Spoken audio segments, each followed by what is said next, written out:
During the first week of our series, we discussed the history of Islam. And then the week following that week, we discussed the Quran. Where did the Quran come from? What's contained in the Quran? What was the way in which the Quran emerged? And now this week, what we're following that up with is the beliefs and practices of Islam. What do Muslims believe, and how does that differ from Christianity? What's similar, what's different, and how can we understand the beliefs and practices of Islam? And one of the most important things I believe to start with when we're trying to consider the beliefs and practices of Islam is the Islamic concept of God. So one thing to understand here in the Islamic concept of God is that Muslims have a strictly monotheistic view of God. In other words, they are absolutely uncompromising in their understanding that there is one true God, not multiple gods, but one true God whom they call Allah, and that He alone should be worshipped and served. Now, you may remember that during the first week of our series, we talked about how when Islam emerged, it emerged in a very polytheistic culture.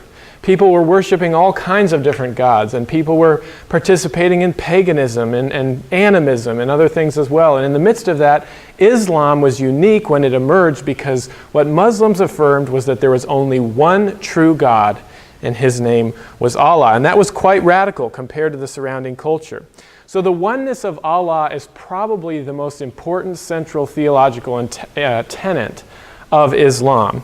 And in fact, one of the most important creeds in the life of a Muslim is called the Shahada. And the Shahada is simply the simple statement that there is no God except Allah, and Muhammad is His prophet. And this is a basic creed that is foundational for Muslim beliefs and practice. And they use this creed, this saying, several times a day in their daily prayers as well. But this creed emphasizes that there's only one true God and that Muslims believe that Muhammad is His prophet. Now, all of this sounds like it has a great deal in common with Christianity because as Christians, we affirm that there's only one true God. We affirm a faith that is monotheistic. And yet, as we scratch underneath the surface, you can quickly begin to see that Islam is very, very different in their concept of God than Christianity. And one example of that is that in Islam, God is both impersonal and transcendent. So let me explain what I mean by that. When we say God is impersonal within Islam, what we mean is that within Islam, God is understood to be totally separate from creation. God is totally separate from creation. Allah is totally and completely distinct, and He is totally separate from human beings. Allah has no body, He has no spirit, He needs nothing, He wants nothing, He feels nothing, and He possesses nothing. So consequently, Allah is impersonal. He's separate from humanity, and His primary relationship to humanity is not as a God who's in personal relationship, but mostly just as a ruler over human beings, and He expects human beings to be obedient to Him. Now, I want you to notice here that that is quite a bit different than the picture we find in the Bible, because in the Bible we see a very personal God. We see a God who interacts with human beings and who desires to live with human beings and dwell among them. I mean, you see that from the beginning of the Bible to the end of the Bible. In the Old Testament, you see a God who wants to dwell among His people, and so He has them build a tabernacle and eventually a temple, and He wants to dwell among them. And then, of course, in the New Testament, you see in Jesus Christ that God literally becomes flesh and dwells among His people, and His whole mission is to reconcile sinful humanity to Himself so that He can be in a personal relationship with them. So that is a very, very distinct difference between Islam and Christianity. In Islam, Allah is much more impersonal and removed, whereas in Christianity, God wants to be in personal relationship with human beings and at a much more personal level. So that's one big difference, is that God is impersonal within Islam, but God is also transcendent. When I say transcendent, what we mean by that is that Allah is so completely other, so different, so distant, that we cannot fully comprehend Him or know Him. Consequently, Muslim philosophers have traditionally believed that we can't actually describe Allah. We can't describe God, according to their view, in terms of what he is. We can only describe him in terms of what he is not. So Muslim philosophers typically are not willing to say God is this or that, or he has these qualities, because they would say we can't really know who God is. But they say we can describe what he's not. So he's not this, he's not that, he's not the other thing, but we're not sure if we can describe who he is. Now again, that's very, very different and distinct from the Christian perspective, the Christian view. The Christian view does believe, in a certain sense, that God is transcendent, that he's removed, and that he's much higher than us. In a sense, we believe that we couldn't know anything about God unless God revealed himself to us. But that's where the difference comes in, because in Christianity, we believe God has revealed himself to us. We believe he's revealed himself to us through the Bible, through the Scriptures, so that we can know who he is, and so that we can follow him and know how he wants us to live. But not only did he reveal himself through the Scriptures and the writings through all of these prophets, but he also revealed himself in Jesus Christ, that God literally became flesh and dwelt among us so that we could know him and understand who he is. And so in Christianity, we believe God is transcendent, but that he has revealed himself through his word so we can know him. We can understand who he is. In Christianity, we believe God's transcendent, but we believe we can still know him. And that's a big, big difference between Christianity and Islam. As we go along, we see even more major differences in the concept of God between Christianity and Islam. And one of those is that Muslims outright reject the idea of the Trinity. Many Muslims believe that when Christians talk about the Trinity, that we're really worshiping three different gods. Now, of course, that's not an accurate description of what Christians really believe. We've always been a faith that's monotheistic. For 2,000 years, Christians have always affirmed that there's only one true God and that he alone is deserving of our worship. But we believe that God exists in three persons, but one substance and one God. And so Muslims look at that and they do not accept that understanding. They believe that that's blasphemous and that they believe that's like worshiping three gods, and therefore they totally reject that idea as a heresy. And incidentally, we find teaching in the Quran that explicitly affirms this idea. For instance, here's one passage in Surah number 5 where it says this. It says, "They do blaspheme who say Allah is one of three in a trinity, for there is no God except one God. If they desist not from their word, verily a grievous penalty will befall the blasphemers among them." So you can see very clearly from this that Muslims reject the idea that the Trinity is a valid way of understanding God, and that's a very clear difference between Christianity and Islam. Now, many people have asked where this name Allah even comes from, and how should we understand that? What does it mean? Well, it's important to understand that the word Allah is simply the Arabic word for God. It's an Arabic word that just simply means God. So we need to understand that first and foremost, because the truth of the matter is that the word Allah is not just used by Muslims. It's actually used by other groups as well. In fact, there are Arab Christians that would use the word Allah to refer to God because it's simply a generic Arabic word that refers to God. And so Arab Christians would use that word to refer to God. But it also has to be understood that Muslims use the term Allah in a different way, more than just the generic word for God. And in fact, within Islam, the word Allah actually has almost become a proper name for God. You might think of it as similar to the way that within Judaism and Christianity, the name of God is understood to be Yahweh. Well, in a similar way, Muslims have almost adopted the word Allah to be sort of a proper name for God. And therefore, when they think of Allah, they're not just thinking of a generic God, but they're thinking of their specific view of God, and that they have a very specific understanding for that word. This is one of those occasions, incidentally, where two different religious groups, or two or more different religious groups, can be using the same word, but be meaning completely different things when they say it. And so we need to understand that just because people use the same word, it doesn't necessarily mean that they're saying the same thing. In fact, actually just this past week, I was reading an article in Christianity Today, the most recent issue that came out, and it talked about how in Malaysia, the Muslims there were actually attacking a Bible society because there was a Christian group that was using the word Allah as they were printing religious resources, and the Muslims attacked them because they said that only Muslims were allowed to use that word. So you can see how even though Allah is a generic Arabic word for God, for Muslims it's something much more than that, and they would believe that they're the only ones who can use that word to refer to their God. Now finally, one other thing about the concept of God within Islam is that this concept of God is a very fatalistic worldview. It's very fatalistic or deterministic.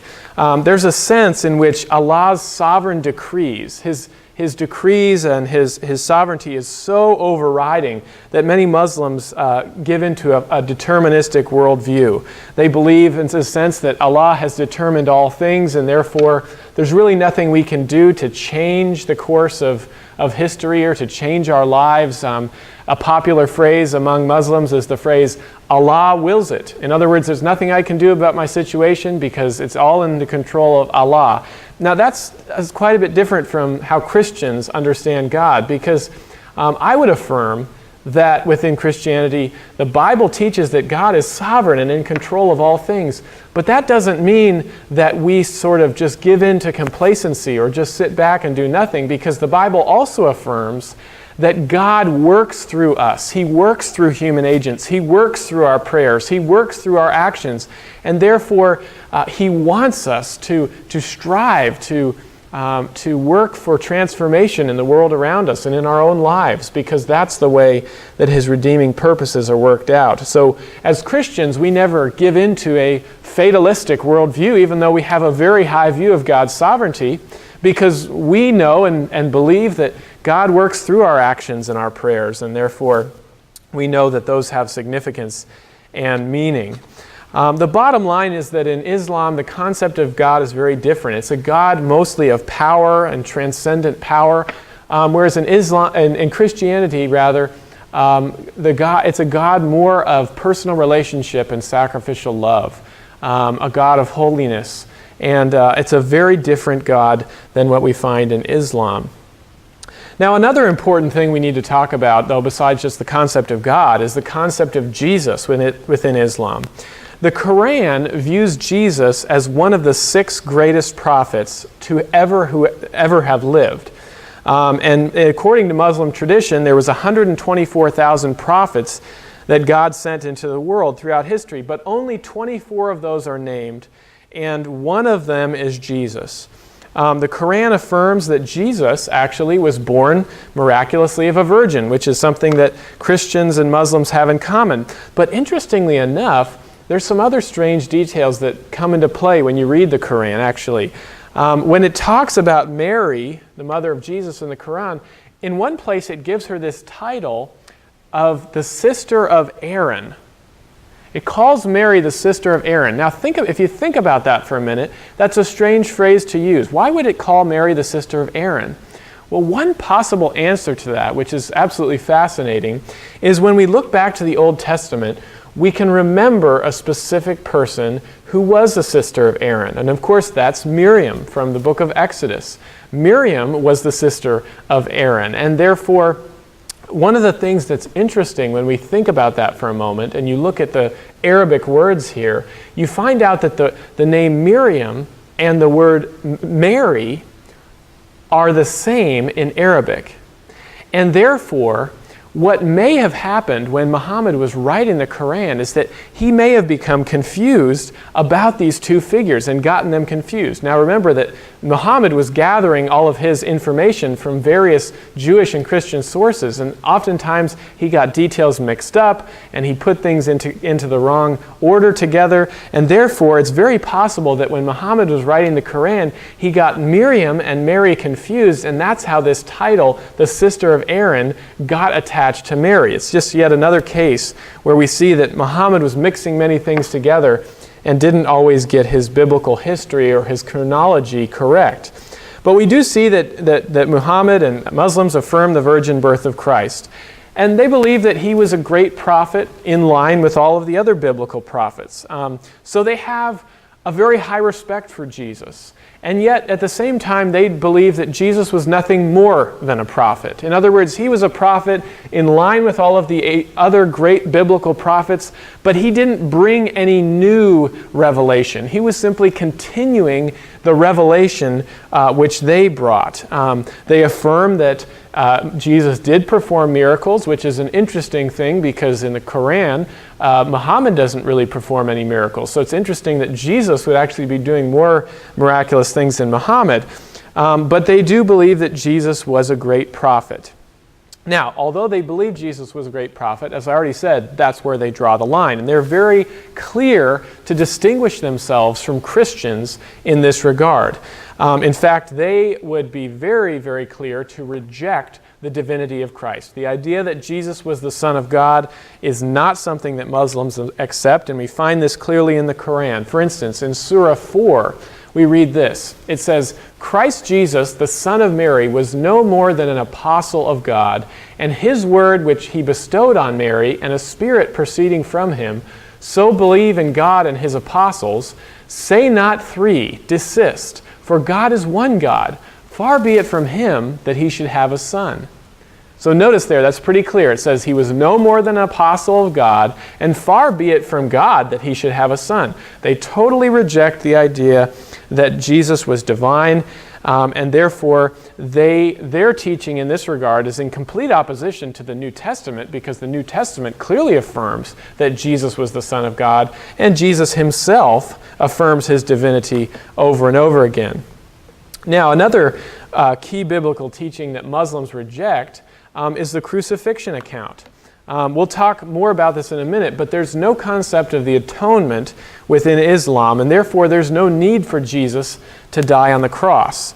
Muslims believe that Allah would not have allowed one of his prophets to die shamefully on the cross, and therefore they claim that Jesus never really died on the cross, but that someone else died in his place, and people merely thought that he died on the cross, and that Jesus, according to Muslims, was actually taken up into heaven before he died, and therefore it wasn't him that died on the cross. We read this in the Quran. This is what it says, again in Surah 4. It says, "As for their claim," that's the Jews, "verily we have slain the Messiah, Jesus the Son of Mary, an apostle of God, yet they slew him not, nor crucified him, but they had only his likeness. They did not really kill him. On the contrary, God raised him to himself, and God is mighty and wise." So you can see very clearly there that they believe Jesus was not killed on the cross, that God brought him up to himself. And Muslims over the years have developed different theories as to how this exactly happened, but one of the more popular theories is a theory among Muslims that Judas was actually the one crucified on the cross, and that God placed Judas on the cross and changed his facial features to look like Jesus, and therefore people thought Jesus was crucified, but in reality it was Judas was crucified. Now, of course, from a Christian perspective or from an outsider's perspective, that sounds like a totally implausible idea. And in fact, it goes against the grain of not only the New Testament, but it goes against the grain of historical scholarship as well. Because not only do we find clear testimony in the New Testament that Jesus died on the cross, but even among historians who reject Christianity, among historians who aren't believers, who don't believe in the resurrection, almost all historians agree that Jesus died on the cross. That's just an established historical fact. And therefore, when Muslims affirm that Jesus did not die on the cross, they're not only going against the grain of what Scripture teaches, they're going against the grain of what all historical scholarship, secular or sacred, teaches. So that's a very important thing to understand. Finally, another interesting point in the concept of Jesus is that it's interesting to note that in the Quran, occasionally the title Messiah is used to refer to Jesus, and it's a title that's not given to anyone else except for him. So it's interesting that they use that term. And some scholars have suggested, as they've asked, why would this term Messiah be in the Quran? some scholars have suggested that yet again, this is one of those details that Muhammad probably picked up from Jewish or Christian sources that of course referred to Jesus as the Messiah, and he picked up that term but didn't know what it fully meant, and he incorporated it into the Quran. Now, I say that because if Muhammad did know what that term really meant, he would never have included it in the Quran, of course, because he rejected the idea that Jesus was this divine Messiah. But it found its way into the Quran and was probably one of those things that, again, he didn't fully understand its meaning, and that's how it made it in. Let's look at a third category here in the concept of salvation. We looked at the concept of God and the concept of Jesus, but what about the Islamic concept of salvation? Well, once again, Christianity and Islam do not share the same concept of salvation at all. And one major reason for this is that within Islam, there's little to no concept of the fall or original sin.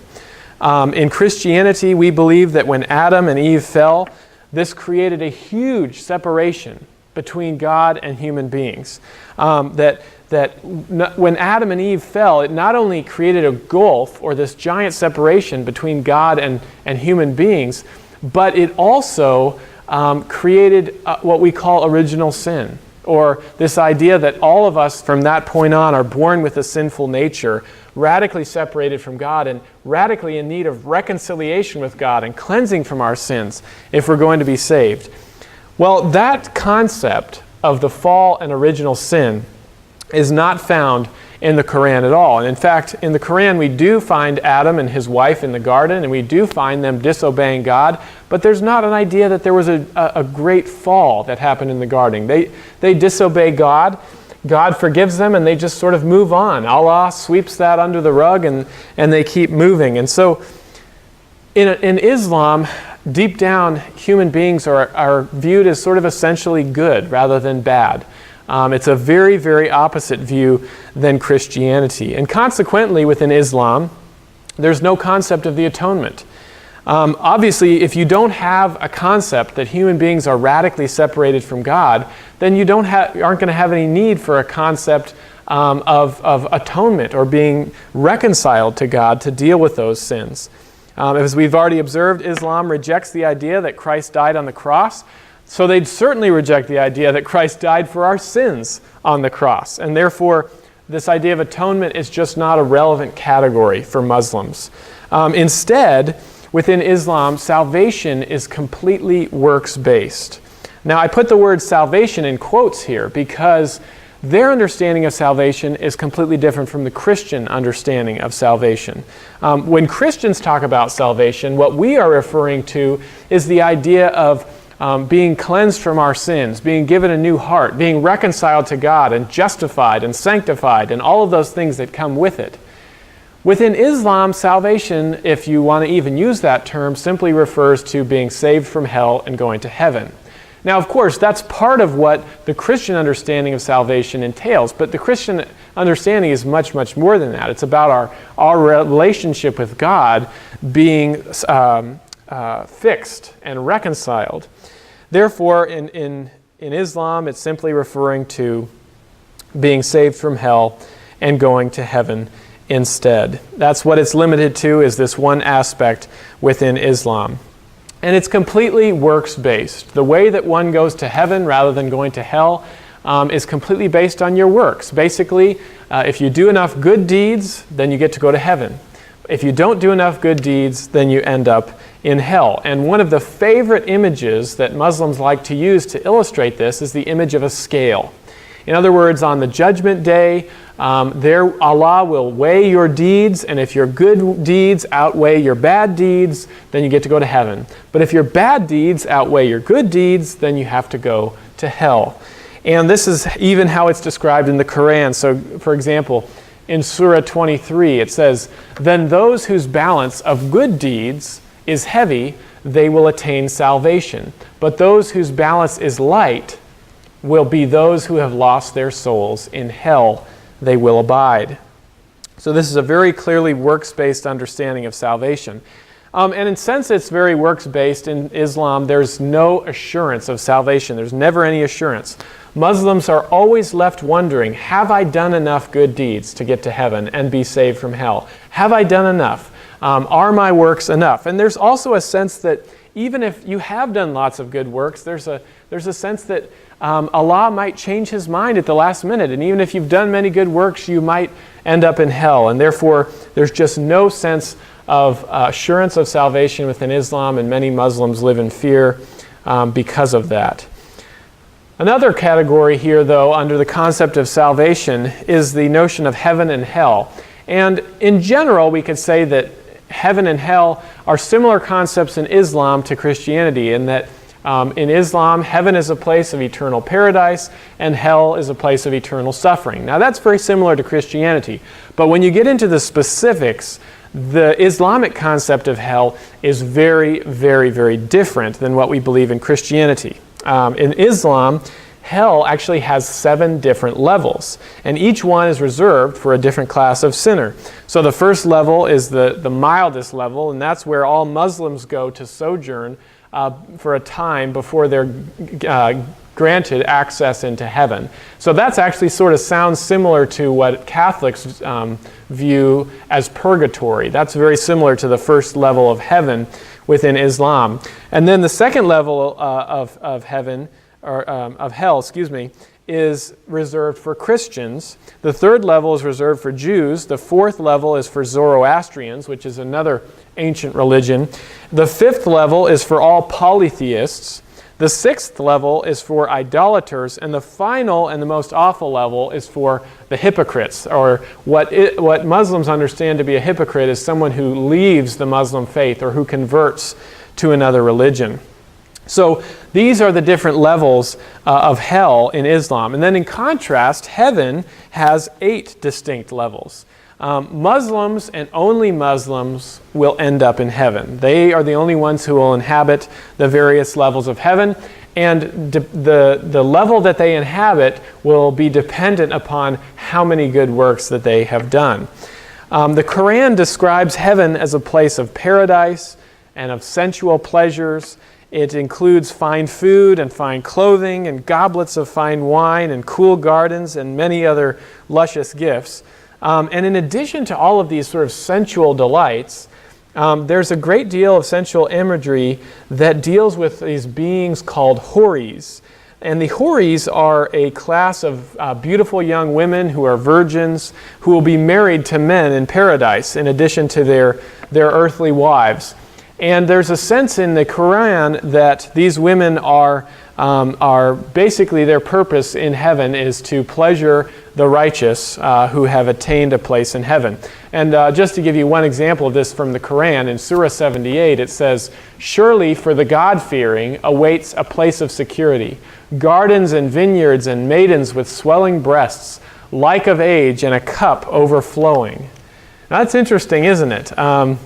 Notice a couple of things here. First of all, this is clearly a vision of heaven that would appeal much more to men than it would to women. I mean, you just have to see that for a minute. It's sort of humorous, actually, but this seems like a very male-centered view of paradise that would present itself much more favorably to men than it would to women. And clearly this must come partially out of Muhammad's sort of male-centered culture, where he was trying to appeal to these young men who would become his followers. Now, of course, some Muslims today would say you shouldn't take these passages literally, and that doesn't refer to literal women or to literal virgins. But nevertheless, the Quran seems to describe it pretty descriptively and pretty literally. And there are many Muslims today who do take these descriptions literally.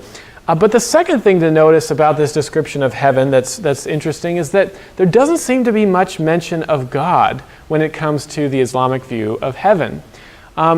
It's all about these sensual pleasures and delights and the things that I will experience when I go to heaven, but there's not much mention of God. And that's a very distinct difference between the Muslim view of heaven and the Christian view of heaven, because in the Christian view of heaven, it's all about God, that when we go to heaven and when we're in paradise, we'll worship God and enjoy Him and live with Him and enjoy His presence. And it's all centered around God.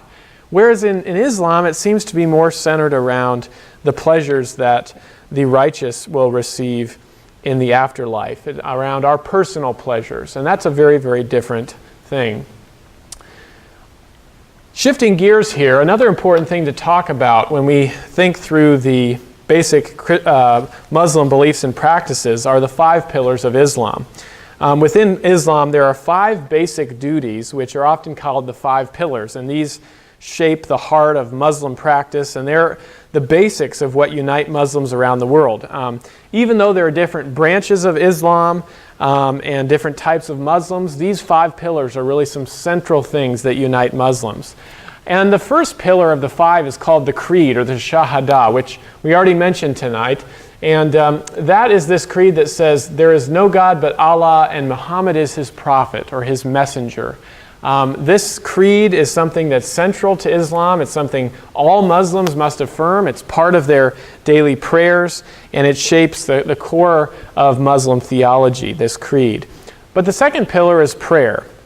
And a devoted Muslim will pray 5 times a day as a demonstration of faith. These prayers can be done individually at home or wherever else that you want to do them privately, but they can also be done at the mosque in the community. And so they can be done individually or in a congregation, but there's 5 daily prayers. And the prayers take place at dawn, at midday, mid-afternoon, sunset, and nightfall. And of course, many people know that when Muslims pray, they always face in the direction of Mecca. The third pillar is almsgiving. And devoted Muslims are called to give 2.5% of their annual savings to use for helping the poor, the needy, the oppressed, the disabled, and for other welfare purposes. So Muslims don't give a percentage of their income the way that maybe traditionally Christians have thought about tithing. They give a 2.5% of their annual savings, which is a little bit different. So that's the third pillar, is almsgiving. But then the fourth pillar is fasting. And Muslims typically fast during the month of Ramadan, which is the 9th month in the Islamic calendar. And that month is a time of spiritual dedication where they're called to fast, to abstain from eating and drinking and smoking and sex, all to focus their attention upon Allah. And one of the things that's celebrated and remembered during the month of Ramadan is called the Night of Power, which is the commemoration of when Allah supposedly gave the revelation of the Quran to Muhammad. And so that's an important time during Ramadan. Finally, the fifth pillar is called the Hajj, or what we would understand as pilgrimage. And if you're a Muslim, you're supposed to travel to Mecca once in your lifetime to visit the most important mosque within Islam, which is called the Kaaba, which is something we discussed the first week of this series. And then each year we know that hundreds of thousands or more of Muslims travel to Mecca to complete this pilgrimage and worship Allah at this holy site. As we talked about earlier, there's a few different branches of